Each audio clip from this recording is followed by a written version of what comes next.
It's weird to say that the timing couldn't have been better to have me have a near-death experience. I'm going to show you. These are the two. Okay, so this is a photo. I took this photo. This is where I was. That's me at the bottom holding the ladder for my friend. And the very next photo this is the very next photo in the hospital. Yeah. So it was a real bummer. Hello and welcome to Obsessed, the podcast. I'm Matt Wilstein from The Daily Beast, and today on the show, I am joined by a super talented writer, director, and actor who, as co-founder of The Lonely Island, produced such iconic SNL digital shorts as Lazy Sunday, Dick in a Box, and my personal favorite, Ross Trent. His new action comedy film, Over Your Dead Body, stars Jason Segel and Samara Weaving and premieres in theaters this Friday, April 24th. Jorma Taccone, welcome to Obsessed, the podcast. Hi, Matt. How are you? It's good to see you. Yeah, good to see you too. Thank you so much for doing this. I think you can tell by my introduction that I am a proud member of Quaid Army. Oh yeah, Righteous Kill. Well, thank you for that intro. That was very sweet, and yeah, I'm glad to be Yeah, here. well, there's so much that I want to talk to you about, but I do want to start with this new film, which I just got to see, Over Your Dead Body, which I really enjoyed. It's a super fun film that takes a lot of crazy twists and turns that I was not expecting because I had not seen the original film that it's based on. Um, you premiered it at South by Southwest, right? Which I feel like is the best possible audience to show a movie like this to. Oh my God! Like we showed MacGruber there for like 15 years, whatever it was, and it just blew the roof off in this way that I was like, okay, I'm never going to have a theater experience like that ever again. And then this was equivalent to it. I mean, this has a Wow. very different build as a movie, but you can kind of tell when people are invested, even in the quieter scenes, and just it destroyed in a way that I was like afterwards. I was like it felt like they were doing an impression of an audience liking a movie. We were like, "This is incredible." Like I mean, it it's won not the that good. Yeah. no, but it won the audience award. Yeah, I mean, it gasses you up in a way that you're like, Yeah. "Holy shit, we made the best thing ever." No, but it did win the audience award, which is like really great because it beat out like Boots Riley, who I can't wait to see his film. I Love Oh, yeah. Boosters, Ready or Not too. Like, it was just so fun to like text my friends afterwards and be like, "Ha ha, sorry, dude." Um, but no, Yeah. it Battle of was the such Bay a Area. fun theater experience, and it really is like one to like. I do wish you could have seen it with a crowd because it's really Yeah. fun. No, I would have liked that. It is, I mean, this you're known for comedy. Obviously, you've done a lot of different things. This is I would say a new level of action and fight scenes and gore and all this stuff than you've probably done before. So Yes. did it feel like a leveling up in that world? And what was that like for you to kind of take on that challenge? It's really hard to say like words like filmmaker and even director to me as I'm talking about my career, but no, like that obviously went into the thinking of like when I was offered this, Tommy Wirkola's a producer guy. They were on the set of Violent Night, and Tommy kept quoting like pop star MacGruber, hot rod, and my buddy Guy Janela like called me up and he was like, "Yeah, let's just call that guy. We should know him." And the Venn diagram of like what Tommy does was just sort of like action comedy, and mine being comedy action. Like I was like, oh, there's a real meeting point of somewhere in between here. And so I watched the original film. I absolutely did not want to make a remake, but then I watched the original film and I was like, I love this. I would love to put my stamp on it. It's a real just tonal shift because, as you said, like the structure of this movie is so different and it moves in ways that you absolutely don't expect. So that's so fun, especially for because I love movies like Weapons was like there's there where they're Yeah. just moving in different directions that you expect them to, and as audience members we're so used to like the sort of formulaic of this is going to go here and then it's going to like whatever, that was part of the appeal. As you said, there's so many different tones to this movie. Like it's sort of three movies in one. It kind of goes like first act, second act, third act, and it just goes and it ramps so hard. And so as a filmmaker, to be able to like delve into like, as you said, like genres that maybe I'm not known for, straight like real action. There's as you said, there's real violence, there's gore, and then to be able to weave my comedy Hmm. through it all and have that be the sort of cohesive glue that sort of binds it all together, which I think we really were.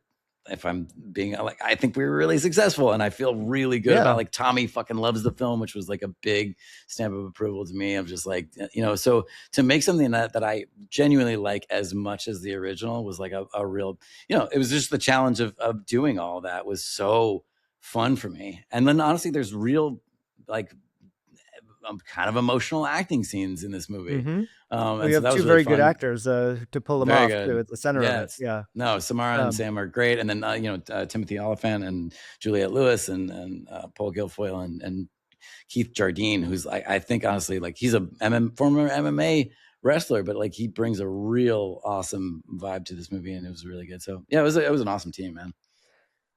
I don't know, maybe you're not totally comfortable calling yourself a filmmaker, but I would say that you got your 10,000 hours working on the digital shorts at SNL. I mean, just an incredible training ground. Definitely.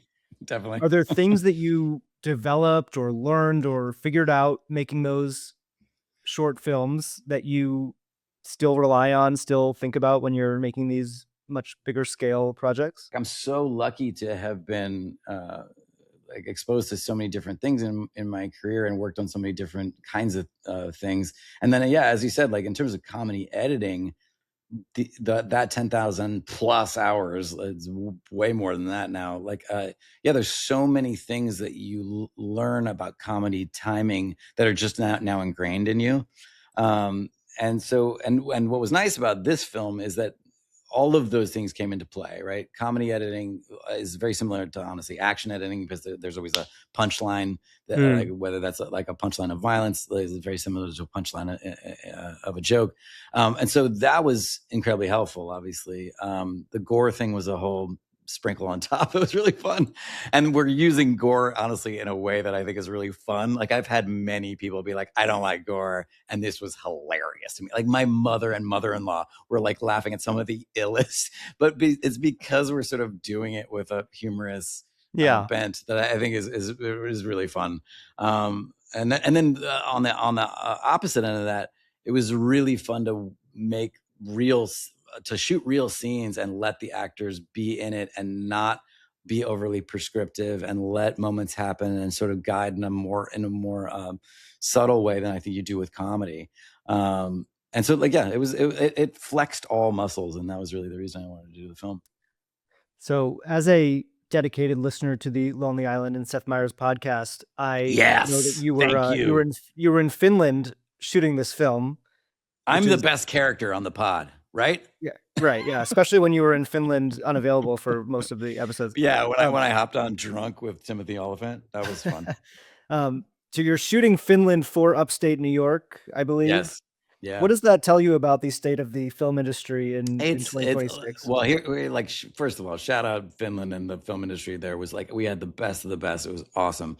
But yes, like, you want to be able to shoot these things in the United States, especially because I live in New York, and it would have been Yeah, so much nicer for me. a little The more fact that convenient. you're saving so much money to be able to shoot out of the country is it's disappointing. Like, you want to be able to just figure out how to do it in the States, because, like, like, I there is something that is subtly different, and you can't quite put your finger on. I think, like for this film in particular, like, Finland gave us a certain kind of magic to it. So, like, no shade there, obviously, but yeah, like, I want I want to be able to support American filmmaking and shoot in America, obviously. I was also, of course, following everything that happened with your really horrific injury, falling off of a ladder, a very tall ladder, I believe. Yes. And as you described it, shattering your pelvis, which sounds like the most painful thing I've ever heard of in my life. Oh, it Um, was. were you already done making the movie at that point? What was the timeline of that? It's weird to say that the timing couldn't have been better to have me have a near death experience. I'm going to show you. These are the two. Okay, so this is a photo. I took this photo. This is That's the where I ladder. was. That's me at the bottom holding the ladder for my friend. And the very next photo this is the very next photo in the Oh, hospital. oh Yeah. God, So it that's was a rough. real bummer. Yeah. No, it's uh, I just finished the film. I just done like a Walmart commercial with Stephanie Beatrice, and I was just about to get into editing on that. And then I fell and was in the hospital for 2 weeks, and then 2 more weeks in a rehab center in Manhattan. That was basically a hospital. So then I graduated to a wheelchair and then crutches eventually, and now Wow. I'm walking around. But there's definitely residual pain, and it's been a journey. It's been a Yeah. real Well, journey. Yeah. I did clock the moment in the film where Jason Segel is up on a ladder, precariously getting leaves out of a gutter or something. And I was like, was that what's in really there funny? as a reference or? I think it was actually because, in fact, I actually put it in specifically because I was like, I'm so shitty at this. And like, it's funny to be on a ladder precariously because I'm just like, and so, yeah, it was definitely something that was consciously put in as something I thought was funny. I gotta say, I still think it's funny. Like You're able to my laugh about son, it. That's dude, good. my son, first thing he asked when he visited me in the hospital, which is a depressing place to visit your dad, was, "Hey, do you think it would have been funny if we had filmed it?" And I was like, "Yeah, for sure." I was like, you don't see pain on camera, you know what I mean? Yeah. So yeah, you're able to laugh about it, but do you feel like did that experience change you in any way, or do you feel like you've been able to move past it, or how No, do you no, feel now? I haven't. I definitely haven't wanted to move past it. If anything, I've wanted to sort of lean into it. I think it's a nice reminder to slow down a bit. I'm wired pretty hot, and honestly, which is great. Like I love being wired hot, and I love how creative I think it's made me. But I've definitely needed a little reality check, and no, it's given me a tremendous sense of gratitude, honestly. Like I feel so lucky to be here.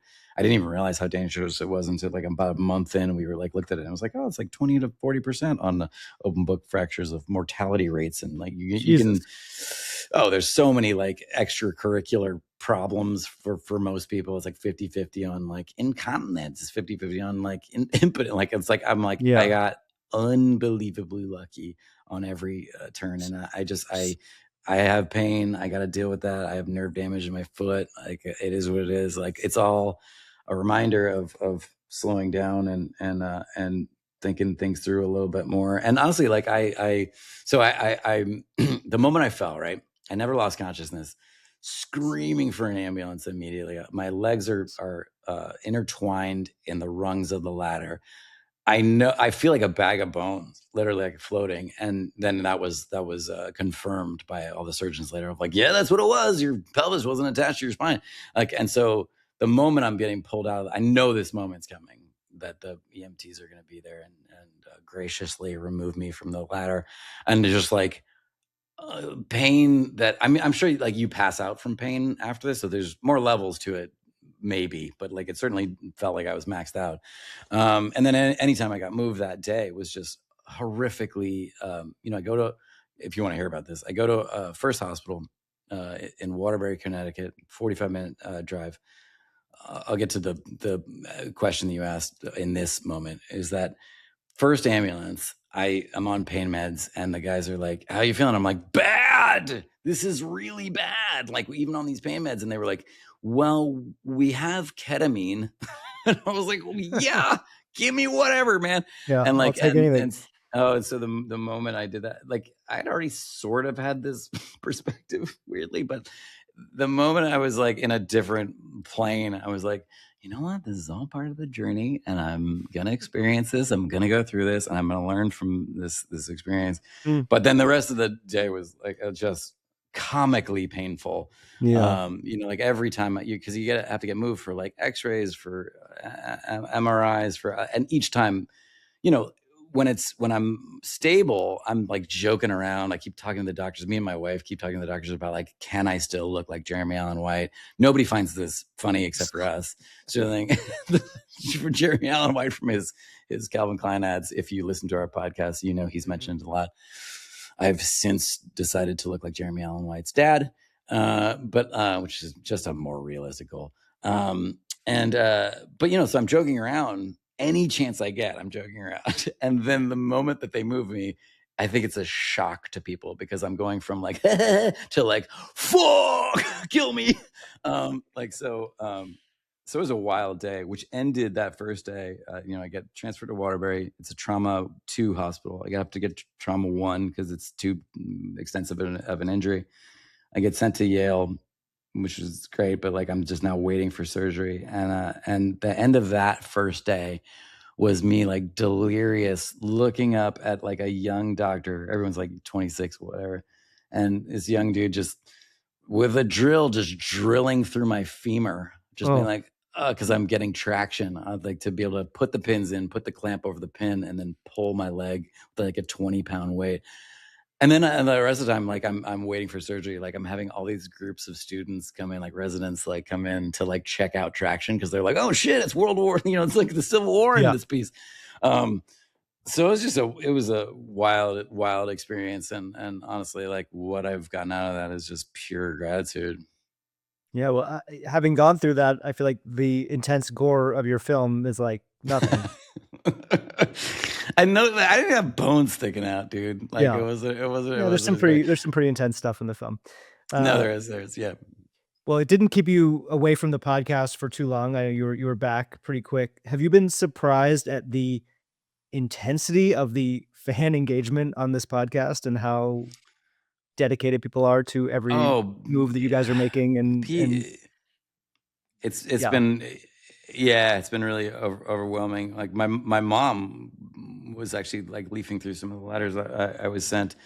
Like after I got home, I was in like a hospital bed in my house for a month at least, and my mom was helping out, and she was reading things, and she couldn't believe uh, how vulnerable people were being, and how kind. She was like, she kept coming back to like the fact that like multiple people were saying that it brought them joy, that the podcast brought them Mm. joy. And it's just a really nice reminder to be like, oh, like, I think us putting our friendship out into the universe is a really nice thing for people, it's especially with our busy lives, like to be able to check in with a group of friends that probably feels a lot like your group of friends is like, it's a nice thing. And like, it's really nice for me too. And I couldn't thank people enough. I feel like at the beginning, when you started doing the podcast, Andy Samberg was just very reluctant to the idea of being a podcaster. Do He you feel like still is. he's come around at all, or do you think he's still I think doesn't really want to be doing it? it's a testament to Andy's work ethic that he shows up, even if he's going to be a frigging grumpy Gus. Like he will show up as a grumpy Gus. So we've always called him that. There's many moments of like finding him on the couch at SNL, just like sniffly and like, just like, but you know what? Guy shows up and does the work. Yeah, there you go. No, he's like, I sort of love his attitude. It definitely gives us something to play off. I want to do a little bit of a career speed round with you, going through some things. Starting with SNL, which was obviously your first big break in the business. There's would be way too much to cover. So I thought maybe what we could do is just get your quick thoughts, memories about your first show and your last show. Which I'm not even. I know what your first show Steve Carell and Kanye West, which was a memorable combo. Oh, dude, Um, I can't remember anything from the like the individual things. It all becomes this yeah, crazy blur. But I'll give you a general sense. yeah. Yeah, okay. So this answer, wild anxiety, like the whole first year, even after we made stuff like that was successful, because Lazy Sunday was made that year. But so nervous, like it's so new. You have to pitch to the host, like, which is like an incredibly nerve-wracking experience. You're like, I'm sitting 3 feet from like a comedy legend. Connie's obviously was like a big guy on the pedestal too at the time. And still a genius, still. Anyway, so, so but and then last show, extremely emotional. We had just made I was sort of main director that year because Kiva was out, and I'd just done the 100th digital short. It was really nice that Kiva came out for as well. So like that, it felt like this like nice victory lap with that, and then so nice to go back to the origins of, we spent $230,000 or something like that on that short, which was like at the time was like, that's insane, broke the bank. So like, on the last episode, they were like, you got $10,000. So we went back to basics. I was filming on like a little crappy camera, like a lot of it shot by just me. Like we did Lazy Sunday 2, which is also like a little bit of a mic drop. And I felt so proud and like, and connected to Andy in this very emotional way.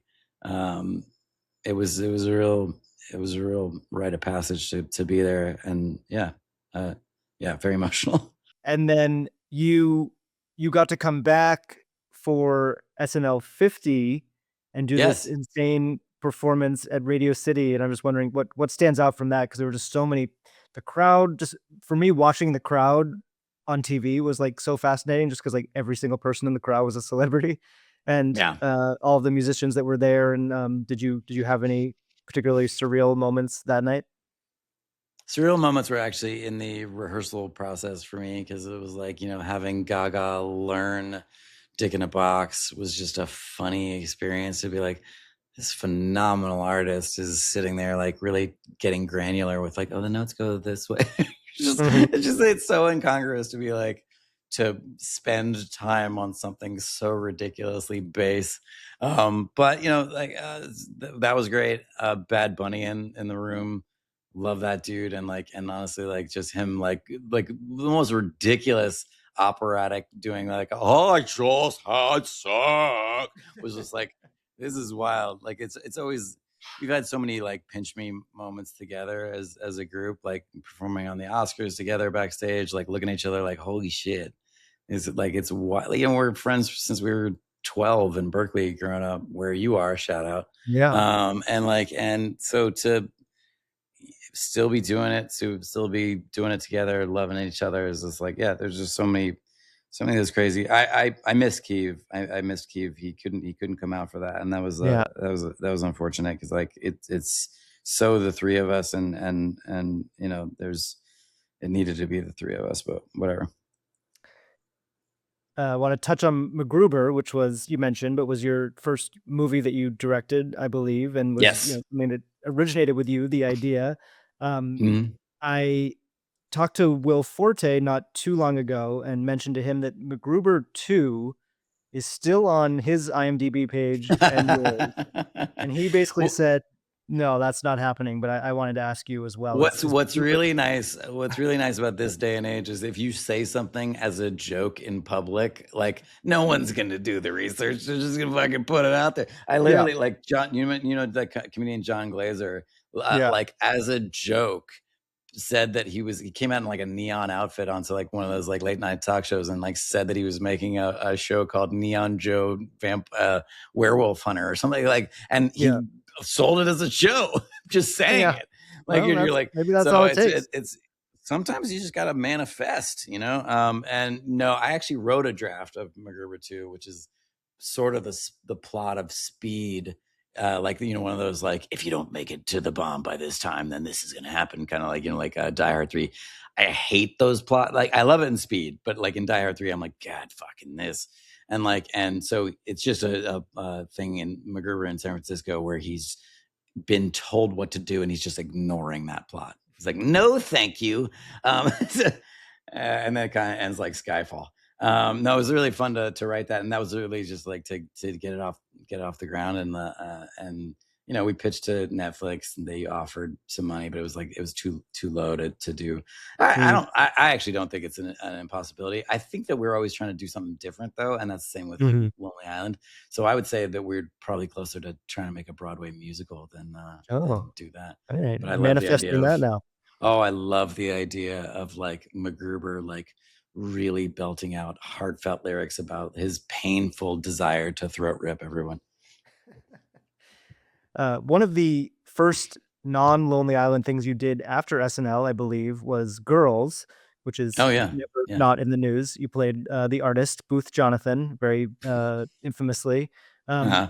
I'm curious if you had to be convinced to do that sex scene with Allison Williams. Was that an easy, how did that come to be? Because it was very, striking, I would say. If anything, I mean, no, like when it was described to me as like a starfish pattern bone session, I thought it was very funny.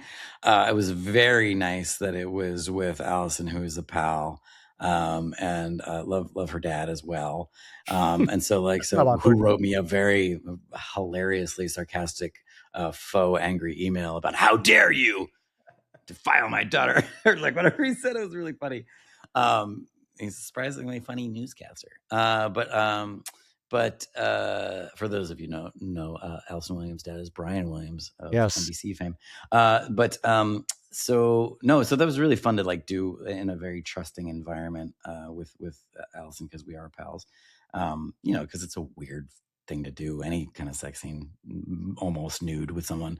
So that was fun. And then honestly, there's a scene where I'm also sort of naked in the beginning of that episode, and Lena at the time was like, "Would you go full frontal?" And I was like, "Yeah, for sure." Like I was like, everything in this show is like, there's a lot of nude ladies. I'm like, there should be way more dongs in this shit. And my wife was like, "Please don't. Like the internet is forever. Like, can you just not?" And so I didn't. I was a Regrets? little. How do you feel about that now? I don't got a problem showing my dick. Yeah. I actually have well, my pants is a old Lonely Island video that you can check out, which is Akiva Eagley was like, "You don't have to be fully naked for this." And I was like, "It's not funny unless you can tell I'm fully naked in public." And then I also did speaking of Gaga, did a Yorm dances, which was like a thing that we did on SNL, totally extracurricular, where I danced to bands that as a rehearsing, and it got progressively more racy, like me, like Yeah. shirtless, and then finally it culminated with me dancing in front of Gaga, totally nude, like really whipping it around. Which again, my wife was like she was in the bathroom next to just. Actually, Stephanie was like, "I don't know why he wants to do this." Like I just to my wife, like having to like but I'm like somewhere I'm like, not funny unless you can tell, like Unless you really if go you're for gonna it. if you're gonna helicopter dick, you gotta helicopter dick. Some very quick questions. Looking back at your career, is there something you wish you could go back and say yes to that you said no to at the time? I was asked to be on an episode of What We Do in Shadows. I love that show. I Yeah, wish I could have done that, but Mari was doing Queen's Gambit at the time. Um that was a good show. It's so good, so good. I respect the hell out of those guys. Oh, I know. I for Land of the Lost. This is before I received a Razzie nomination for that thing. This has nothing to do with Congratulations. like the fact that it was like shit on. Thank you, thank you, thank you. I like that on my resume.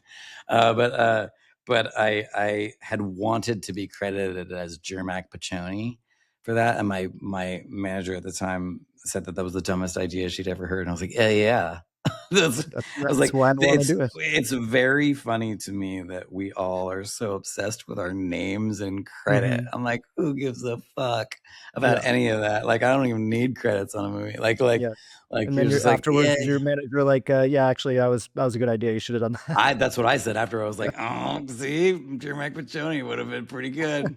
He would have got the credit and the Razzie. No, I still love that movie. Yeah, give Well, it yeah. a My shot. next question was: is there anything you said yes to that you wish you could go back and say no to? No, because it all goes into your resume. No, I don't think so. No, again, like maybe this is the post ketamine talking, but I'm just like, no, Yeah. it all goes into your journey. You learn from all that. It's great. I can't even imagine all of the heroes that you've met over the years on SNL and elsewhere in Lonely Island. People say never meet your heroes, but do you have a story that either proves that saying right or wrong? I will say in general, I liked almost every host that came to SNL. It may be that people are on their sort of best behavior, and or they're being opened up to like the way this crazy system works. No, I got to meet, Steve Martin was a big one for me. I was just like put him on a platform for do you call it? Yeah, pedestal for forever. And he's so gracious and sweet. I got to work with him on a commercial too, this Pepsi commercial for the Super Bowl with him and Ben Stiller. That was so fun. Working with Ben was really great. Like I've never met a more hardworking dude in the business, and honestly, like learning from him about like never, just ask for what you need, sort of thing. He's that dude's relentless. I will say the one person who I wasn't super geeked on at SNL, I've never said this before, but is Kevin Spacey. Did not enjoy that and felt very uncomfortable around him. Yeah. Yeah. That's But tough. but other than that, I mean, like, everybody's been real cool. I'm trying to think of anybody else. I mean, like, yeah, as you said, like, I mean, like, just it's it's so crazy to even get an audition for SNL, then to be hired. Like each of those steps, like to look every day going down the hallway, being like, "There's Larry David. There's like all these people you don't even think of as being on as part of the show, having come through, and then to make any kind of dent or impact on the show, having done all those steps is wild. It's just so wild." So these are not short answers, by the way. Yeah. We have Well, not done any kind of speed round. It doesn't have to be that speedy.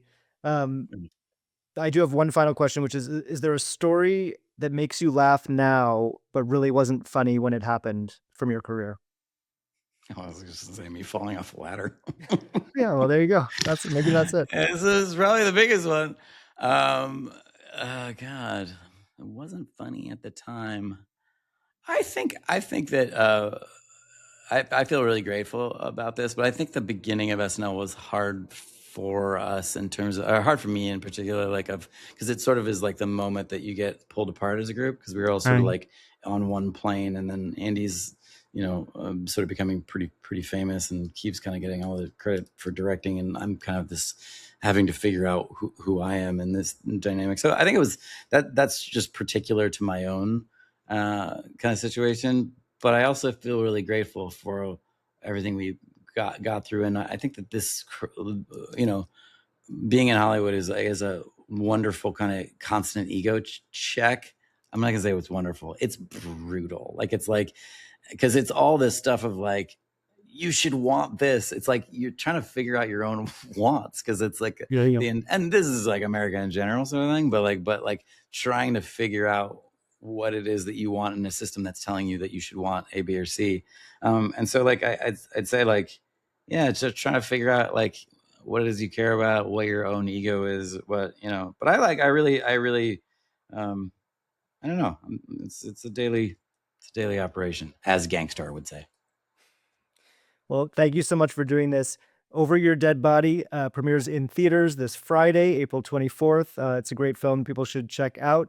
Jorma Taccone, thank you so much for being here. Thank you so much, Matt. I have truly enjoyed it. Awesome. Thank you, man. All right. That was so much fun. Thank you again to Jorma Taccone for that incredible conversation. It almost felt like I was on an episode of my favorite podcast, the Lonely Island and Seth Meyers podcast, which you should definitely check out as well if you aren't already a member of Quaid Army. If you're enjoying this show, please subscribe to our YouTube channel at the Obsessed channel, where you can see videos of all of our episodes. Leave us comments, let us know what you think of the show, and so much more. You can also leave a rating and review on Apple Podcasts and Spotify. We want to hear from you, so please reach out and let us know what you think. Thank you so much to our producers, Rachel Passer and Devin Rogerino, and we'll be back with an all-new episode of Obsessed the Podcast very soon.